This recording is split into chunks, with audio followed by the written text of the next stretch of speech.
জাগো বাঙালি জাগো। আর কতদিন কম ওয়েস্টেজে আর কম মজুরিতে কাজ করবে বলতে পারো? যত দিন যাচ্ছে জুয়েলারি কাজের মজুরি কমছে আর শর্টের কাজের ওয়েস্টেজ কমছে। যেখানে সমস্ত কিছু দৈনন্দিন জিনিসের দাম হু হু করে বাড়ছে, সেখানে সোনার কাজের ওয়েস্টেজ আর মজুরি দিন দিন কমে যাচ্ছে। 2 বছর আগে যে চালটা ছিল 30 টাকা কিলো, আজ সেই চালটা 50 টাকা কিলো দরে কিনতে হচ্ছে।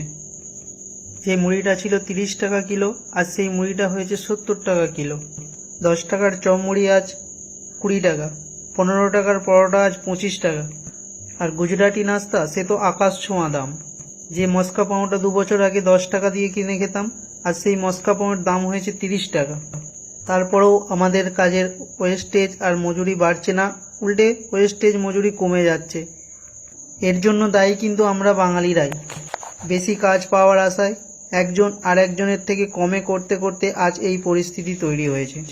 পরিস্থিতি এমন জায়গায় গিয়ে দাঁড়িয়েছে যে কেউ কেউ তো আবার নেহারা লাভেই ব্যবসা করছে, অর্থাৎ দেয়ালে পিঠ ঠেকে গেছে।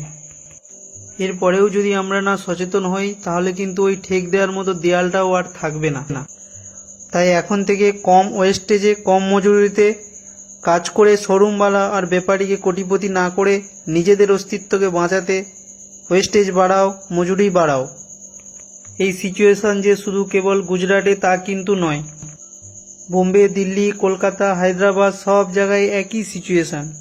তাই প্লিজ সবাই কম ওয়েস্টেজ কম মজুরিতে কাজ করা বন্ধ করো, আর জনস্বার্থে এই ভিডিওটিতে একটা লাইক দিয়ে শেয়ার করো, যাতে সমস্ত শহরের স্বর্ণশিল্পী একসাথে জেগে ওঠে। Thank you.